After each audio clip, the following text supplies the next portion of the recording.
right, hi everyone. My name is Tanwa Apontiv. I am the Senior Advisor of SCB 10X. And today, our pleasure, we have with us Arnold. Arnold, just a quick introduction. Who are you? What is Aztec? Great to see you again, Tanwa. My name is Arno. I'm one of the co-founders of Aztec. We've been, since 2017, building products that we hope help bring real-world use to public blockchains. What that has meant in practice is a focus on technologies that allow you to have a lot of control over who sees your data on public blockchains. So we have two products. One is a programming language called Noir, which is universal. It's you can do it on and off blockchains, on any blockchain, and allows you to work with zero-knowledge proofs very easily. And the other is an Ethereum-specific decentralized.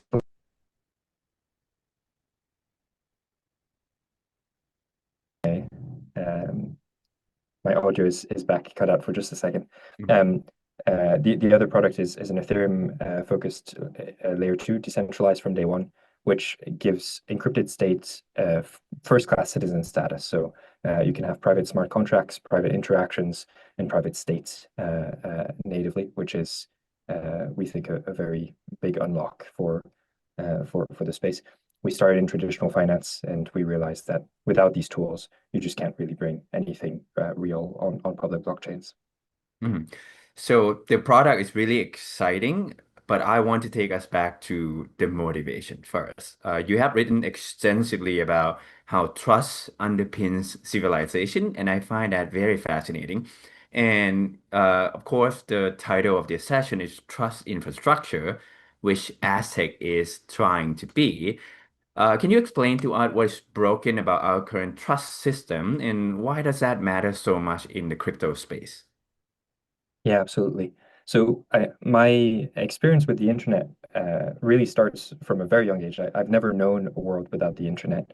And going back to the 90s, I think you have uh, a different vocabulary that people use, right, for these tools. We start by talking about cyberspace. We talk about a new place where new things can happen. And over time, over the 2000s, 2010s, and then early 2020s, I feel like we realize that the internet on its own is not quite enough to power all of the this novel space that we were promised in the 1990s. In truth, what we got with the internet was um, really deep disruption. It clearly changed the world in very fundamental ways, but we've not been able to rebuild um, something new, something better on the output of that disruption. I think if you go ask most people in the world today, the internet represents a little bit of opportunity, but a lot of chaos and a lot of misunderstanding, and don't really know how to deal with it. It doesn't feel like a human space in any fundamental way. But we also can't return back to the world of the 80s and prior, right? The institutions that we used to rely on have broken with the internet, with scale, with just globalization, and we just can't return back to how they existed. So I think the internet is missing this layer of infrastructure, which allows you to, for example, say, I'm going to send you, Tanwa, some money in a way that you trust that I've not lied about how much money I have, how much money I've sent you. And I know that the money that I sent actually arrived to you. There wasn't an impersonator in between us. And obviously that's kind of the very basis of what blockchains try to do. At a very fundamental level, it's a way for two strangers in different jurisdictions, not necessarily covered by the same overlap of institutions. They can still transact, they can still do things together on in these kinds of digital spaces. I think existing blockchains, unfortunately, don't quite have enough to fulfill that promise of allowing complete strangers of building things of transacting. It turns out that the core part of the infrastructure for public blockchains is transparency. Everyone can validate everything that has happened on these public blockchains, but that also is a blocker for real world use. I've yet to meet a company that is completely comfortable with paying all their employees on a public blockchain, not because they're hiding things from their employees, but just because you need, as a leader, to be able to make decisions. For example, this employee is performing better than this other one, even though they have the same title. I want the agency to be able to pay the first one maybe a little bit more or differently to the second one. Um, Even more fundamentally, I don't want my cashier and my local shop to know my salary, to know who my friends are, etc. I need to be able to separate out these audiences in an auditable way, but separate them out still. So that's kind of, I think, this fundamental building block for delivering on this promise of blockchain, this promise of essentially reestablishing trust on the internet, is you have the backbone of public blockchains, which are this neutral, credibly neutral place, jurisdiction on which you can host assets, you can trade, you can do commerce with strangers. But then you need to bring in privacy so that you can have things like identity, like reputation systems, and also control who sees what is happening at any given time. And that I kind of encompass all of those things under this umbrella of trust infrastructure. Hmm. That's great because if you expand what you just said out toward DeFi, right? I Mm, love this line that you said at one point. We in crypto space is like itinerant salesmen putting up our own mm, signs about our own trustworthiness, and we mm, totally see that throughout the past market cycles. Right? People started to fork Uniswap into a new DEX, and then they have to go out and say, trust us that our protocol mm, is actually trustworthy. And to some extent, that didn't really work because we get people getting scammed, we get people getting hacked. And for the protocols that were successful, I think for the most part, they were vouched by, the greater community, whether it's, security researchers, VC like us, that basically imbue their their smart contract with special trustworthiness. But then we go back to, the institution being the one vouching for trust. And I see that as a problem for institutional adoption in the future. So in your mind, how does this problem manifest specifically in DeFi and Web3, in addition to mm. what I have described? Yeah, I think it turns out. So again, one core premise of blockchains, early blockchains, was if we make everything transparent, everyone can audit everything at any Mhm. given point and make their own decisions of whether something is trustworthy or not. And it turns out that we very quickly exceeded the complexity in code, in social systems, in financial systems where that was credible. And to your point, institutions do have a role to play in essentially helping people understand what is trustworthy and what isn't. But the only way you can have institutions willing to play that role is also if you give them the ability to make commercial decisions, for example, on who their customers ought to be or can be, right? And that is something that you struggle with in a completely transparent, pseudo-anonymous system like public blockchains. You just can't, you don't have enough levers to say, I don't want people who are have active warrants against them or an OFAC list or who are part of these criminal organizations to transact using my system. I'm providing this good to the broader community by essentially assessing these various financial products, by assessing all these opportunities. I should be able to make commercial decisions on who has access to them. So even outside of compliance or kind of regulatory concerns, even if you just care about commercial adoption, I think you need to be able to give people and institutions a little bit more control in these systems than was naively assumed. I think the litmus test that I always use is I want to see develop over time on these blockchains something akin to a digital neighborhood bank, as in a neighborhood bank, but for your digital neighborhood. Mhm. And the fact that this doesn't yet exist points to all the things that maybe we still need to build or still need to develop We need identity systems, we need reputation systems, we need a way to say, I only want to serve these customer sets, and not the whole world, in pretty deep ways. For your question of where it comes out, to me, where we started with Aztec in the world of syndicated loans, for example, um, the way it kind of comes across, that you have this missing layer on top of public blockchains, um, is just that when we went to talk to these private debt funds about using Ethereum to issue their loans, a lot of the pitch resonated. They felt drawn to the idea of a single source of truth, of programmable assets, of composable assets, but the transparency was just a no-go. So the way it kind of pops up, this lack of trust infrastructure on top of public blockchains, is just that you have a lack of adoption, right? People just don't use the tools, they don't use the technology, they don't come on chain, and they prefer legacy systems or permission systems instead. So yeah, that to me is the primary side effect, is we just haven't made as much commercial progress as we hoped we would 10 years ago. Mhm. And being in our position, we have talked to, a lot of regulators and fellow institutions, and you're right. Like one of the biggest concerns for adopting blockchain is the privacy Mm, concern of that data. But in addition to that, my feeling is that we probably need even more than that for institution adoption, because when institution doing transaction, like you were saying, they need to add a lot more context to the data, right? Who are they transacting with? What's the history of that transactions? Is it trustworthy? Have they checked it? How many times have they checked it? So you have the context issue, you have the expressibility of the data, mm, um, and then you have strict audience control. Like you don't want, like you were saying, like you don't want your salary information to go to everyone on the blockchain, because that's not mm, something that should be done.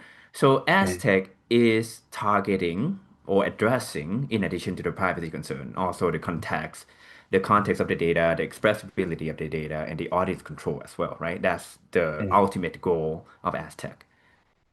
Yeah, I think one of the surprises for me was actually, if you solve the privacy problem, you end up in a world of cryptography that allows you to solve these other problems. So Mhm. the tools that we've built, these are not proofs, but then connections up to things like multi-party computation, or eventually, when they become more practical, fully homomorphic encryption, these kinds of tools, or even trusted execution environments for some use cases. Um, it turns out that what starts off as a very privacy focused toolkit allows you to do things like prove to you, a stranger, that I have a passport with a chip in it that is signed by the Swiss government, over some data, right? So I can even though I can do it completely publicly, I can release all my passport information publicly if I so choose. I can wrap around the cryptography that is already present in the world in such a way that you can verify, without necessarily trusting me, that I'm telling the truth about this document that I hold. But you also have access to proofs of having received particular emails. So you can prove that you've been KYC'd by Coinbase, or you can prove that you have a particular address. A local authority maybe emailed you an address, something related to your address, a bill that you've paid, where a receipt has come to your email. You can prove all these facts. In effect, you close the gap between blockchains and the rest of digital space, right? You can suddenly bring data into blockchain in sometimes private, sometimes public, but always in trustworthy, verifiable ways, in a way that allows you to build, as you're saying, this additional context around particular transactions or particular products, or particular permissions. And on the flip side, for companies that maybe want to justify the fact that they're behaving well to regulators, or to their customers, or to other entities, you can do that in a way that is, again, doesn't rely quite as much on traditional sources of trust, of reputation or what have you, but relies more on math and on cryptography.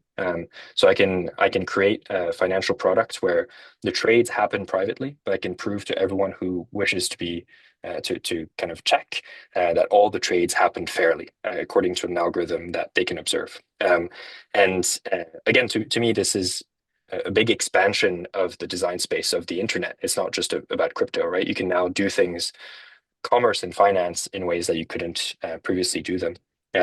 Just because you have this verifiability, you have this ability to manipulate this data, bring them from one context to another in ways that you just couldn't before.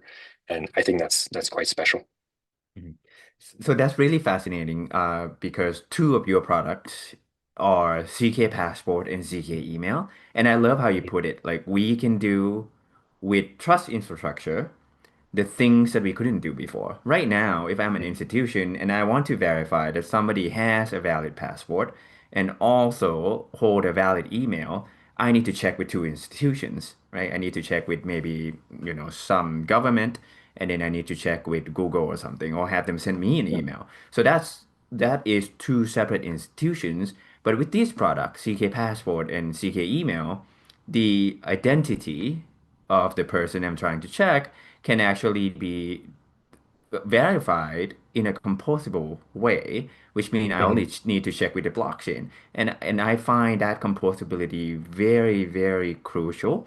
How do you see this composability of the private data play out in the upcoming market cycles? Like, how does it fit Mhm. into the whole crypto space?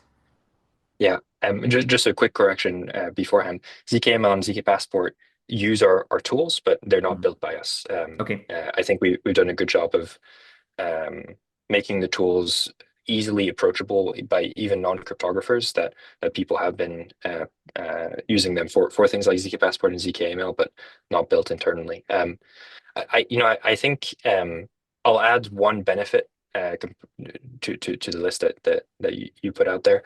Um, if I'm an institution or if I'm a startup and I have no reputation, but I want to be able to say, I need to know that you live in this particular city, and I need to know that you have citizenship in this particular country, and I also need to know that you have, let's say, a valid email address from this particular company. And I'm a startup without reputation.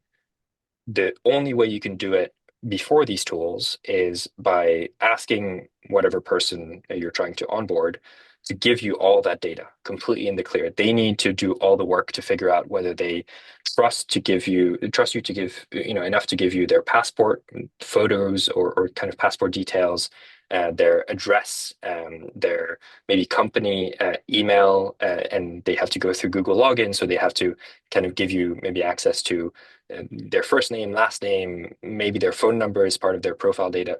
It's just a lot of information if you're just getting started. So what this cryptography allows you to do is me as a startup can ask someone to prove to me that they are Thai or they are Swiss, and prove to me that they're over 18, prove to me that they have an email address from a particular company or domain, prove to me that they live at within a particular region, and I only get kind of binary checks, right? I get like this person has passed all my requests successfully in a verifiable way, but I don't have to convince them to trust me on the flip side, right?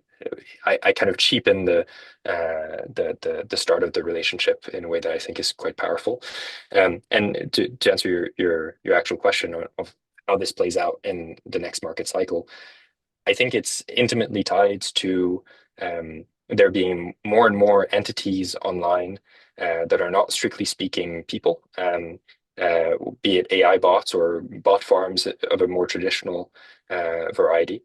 And for the past 10 years, we've really been forced to build systems that are that have to assume that they're going to be operating in this kind of maximally hostile system, right? So every time you build a financial product on blockchain, on public blockchains, every time you build maybe a social product or a game, you have to assume that there's going to be these waves of artificial agents that are going to try to break it, that are going to try to exploit it, that are going to try to, I guess, get potential rewards that you want to only go to your users in a way that it kind of really restricts what you can actually build, right? If you always have to assume zero trust, zero control over who your audience is, you have to make product decisions that are actually quite detrimental. And now you have this tool which is incredibly cheap to use, very easy to build with, which allows you to say, no, no, no, I just want users that are human, for example,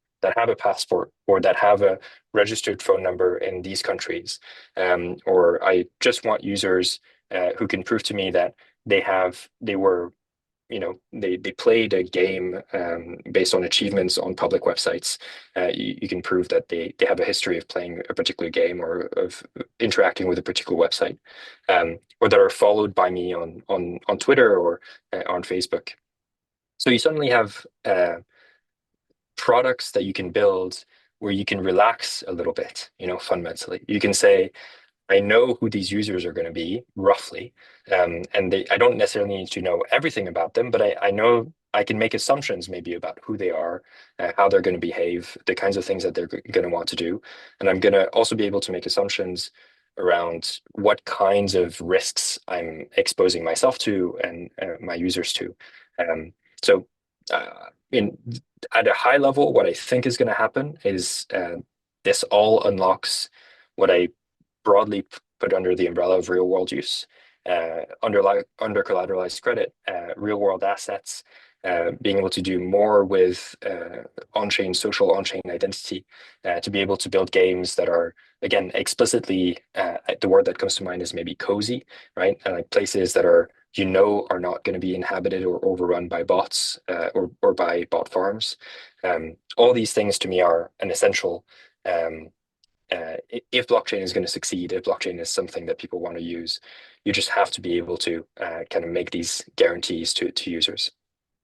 Yeah, I'm smiling because having been through many, many market cycles, we have all seen the evolution of how airdrop hunting has gone from, Mm. just spin up a bunch of wallets to now AI-driven airdrop hunters, which is scary. And on the flip side, we start seeing some protocols asking users to verify their humanness using hardware solution. And your solution would propose that there are also other ways to do this in a way that is privacy preserving, which is very, very encouraging. Mm. I am happy that you mentioned RWA because one of the partnership that Aztec just went into recently is with the Deutsche Bank backed Taurus. Right? Are you trying to do confidential token standards? Why is that needed? Why do you need financial institution partnership to come in and write this standard? Is it not enough for blockchain protocol to do that ourselves? Why is that needed? Mhm. It's interesting because I skipped over this, or well, I said a little bit about this, but we started wanting to issue traditional corporate debt, syndicated loans, mid-market on Ethereum, and transparency was a blocker.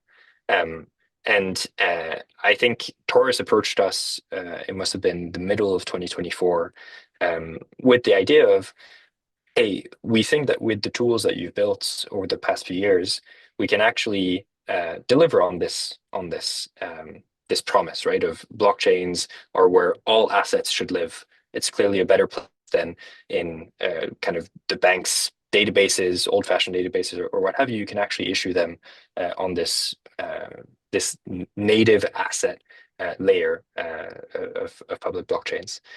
But the technology is only somewhat of a blocker, right? Obviously, you had privacy. The privacy was a big bottleneck, or the lack of privacy was a big bottleneck. But you also have a need for, whenever you're adopting new systems, a need for a particular kind of comfort. No bank, because they're entrusted with so much money, so much. Obviously, you have a lot of people who rely on banks at very, very fundamental levels in their business and their personal lives. They can't willy-nilly go and adopt every new technology that comes around.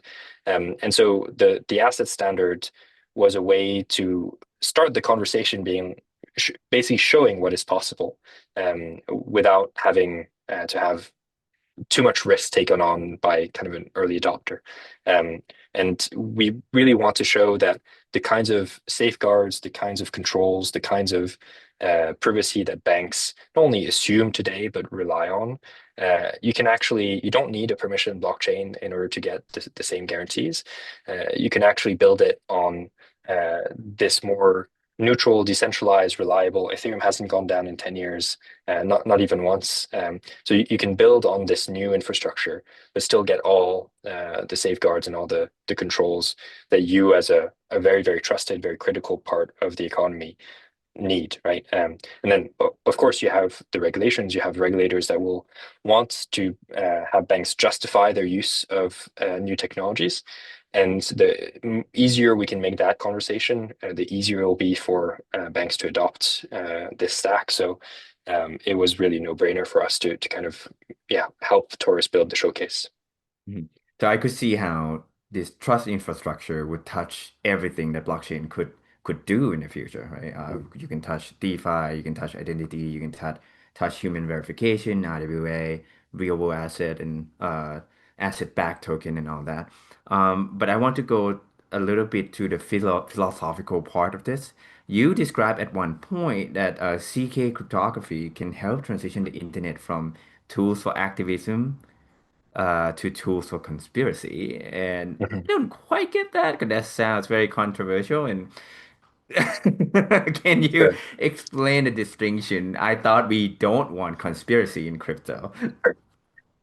Conspiracy is a weird, it's a word that has picked up a lot of maybe negative sentiment over the years because it brings to mind shadowy figures doing things that they're not supposed to be doing, away from scrutiny, away from accountability. Um, I think I was keen to use that word because I thought we had over-indexed on all the opposite of those things, right? So we had over-indexed on transparency, over-indexed on accountability, over-indexed on crowds versus individuals or small groups. In short, the way I typically put it, what I mean by conspiracy is what many people will see in, for example, a startup, right? A startup is a very, very small group of people who are internally aligned, but oftentimes incomprehensible to the outside world. Not because they're somehow doing something bad or malicious, but just because in order to push things forward, you oftentimes have to be a little bit incomprehensible, right? You have to move past what the uh, wider world, the average person knows to be true or kind of knows to be doable. Um, so that's kind of the core of the thesis is the internet and early crypto was a product really oriented towards crowds, towards transparency, towards consensus. Hmm. And I think that in order to get adoption, you need to allow for smaller groups of people to pursue goals without having to justify themselves necessarily to the widest group possible. And you need to allow them to do it in a way that is, they should be able to, if a regulator or if a government comes and asks for justification or for accountability, um, those people should be able to provide it, right? So you're not trying to avoid those kinds of controls. But at the same time, you don't want to run a referendum over every decision in every company at every point in the economy. It's actually quite healthy for people to be able to do things in their corner of the world, in their little bubble, until they outgrow it, and at which point they need to be able to again justify themselves to relevant groups or regulators or governments. But yeah, the idea is let us let us build these technologies that allow for maybe a wider spectrum of human intention, human action, instead of just mobs and crowds and Hmm. democracy, to the extreme. Hmm. So conspiracy is for those who dare. So I Yeah, that. I usually get yelled at for going off script, but I'm gonna go off script again.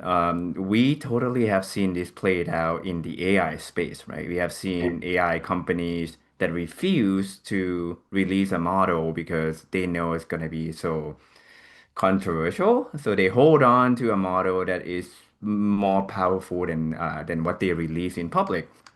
Uh, but then when they finally release it, it's like nothing, right? When GPT Mhm. 3.5 came out, GPT 4, took a while to came out because they were like, oh, this is gonna be so bad.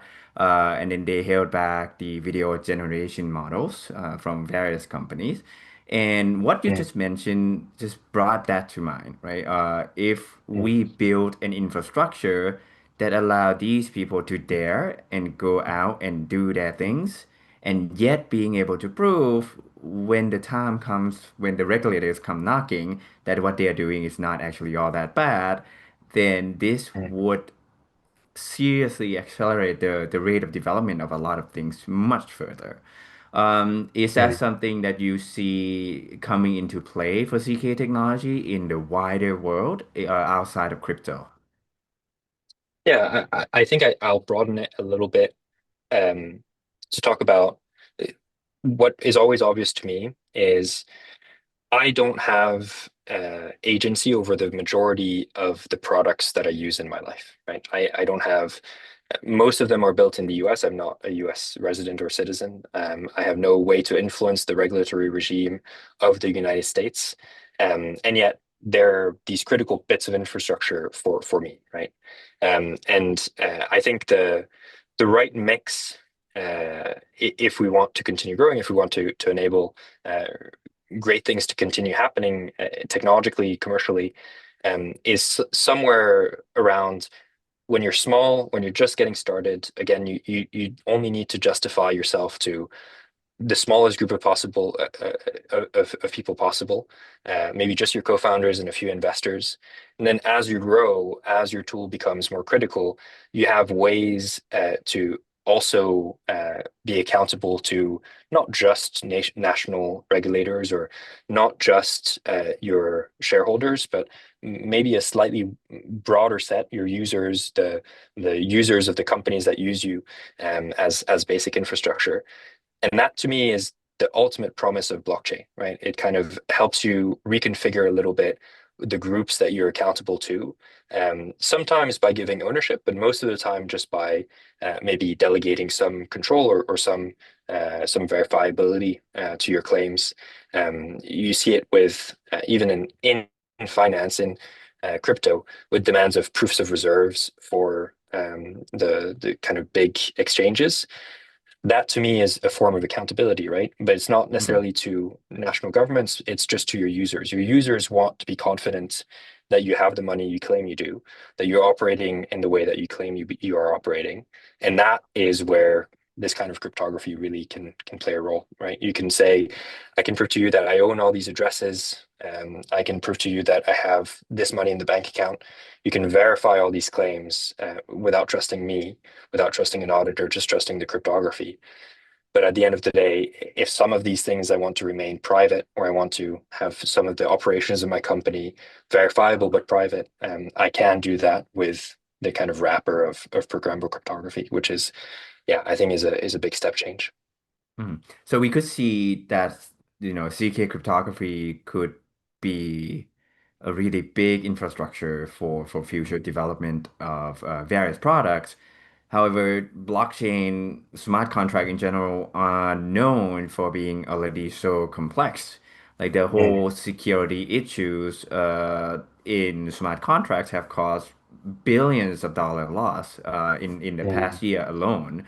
And CK technology is not exactly known for being easy to use, despite that's Aztec, right. effort in trying to make it easier. So how Mm. does adding CK into this, like, wouldn't it add too much security complexity on top of already complex system? Like, how do you Mm. remedy that? I think some of these issues have been caused by we only want to play, we being the crypto industry, the blockchain industry, only want to play kind of at the technological layer, right? Mm, So it turns out traditional systems have figured out how to deal with code exploits, and that is oftentimes through law and through controls on top of the code, right? So you can maybe reverse a particular payment, or you can you have insurance, you have the legal system to kind of recall to in the worst cases. In order to get a transaction reverted, or someone punished for misbehaving. Um, I think that in general we get better and better over time at using technology, which is more and more complex than the previous generation. I think zero knowledge will get better and better, and especially with AI tools, it'll be easier and easier to detect exploits, to figure out what is wrong with your code before it can be exploited. But ultimately, I think being able to plug into these other systems that are not just at the technological layer, that are maybe at the legal layer or the cultural layer, that is also something that you can't do unless you have things like identity, you have things like context, to your point earlier, for particular transactions or particular players in the space. So I think we're going to approach it with all the on all angles. We're going to build better technology. We're going to become better at dealing with the complexity of the technology. AI is going to help us a lot. But beyond that, being able to plug into the existing systems of control that we have in the world, I think will be a major boon. Mhm. Speaking of development, in addition to developing your own product, Aztec Foundation also fund cryptography research and supporting ecosystem builders. So, as the market comes and goes, how do you decide which project should be built using your funding for the next Mm. cycle? I take a very founder or kind of talent based approach. So I prioritize working with people who I know have the ability and the desire to really explore the design space created by these tools in really deep ways. So I don't have a set or a list of products that I'm really looking or that we're looking to fund, or what have you. It's much more about the individual founder or the team members in an organization. And I think so far we've had actually quite a grateful to have attracted and been able to work with some really excellent, brilliant people. On the research side, I think we have always been at we've been reluctant researchers. We don't want to do research for the sake of it. We always have a very specific goal in mind when approaching research. And again, it turns out that if you ground yourself in that way, I think it becomes easier to attract the very best researchers. So internally, we have an amazing team of cryptographers, and even in the set of co-founders, we have people who are just able to whip out miracles. So there's definitely going to be we're going to do more and more over time across both maybe even as far as legal research, which we have funded in the past, all the way to cryptography research. But yeah, always from a talent first perspective, not from a we don't look to fund particular products you know that we come up with. As a VC, I find that refreshing because that seems to me that you fund talented people, so that they can go out and find what they would love to build and then build it. That's Um, right. that's really refreshing to hear because we usually have very opinionated funders or research grantor that just be Mm, like, we want ABC to be built, and we just finding people to build it. And having a background in academia, I always find that weird because yeah. in academia you start with like really talented people, and then you just say, hey, you go figure out what you want to build.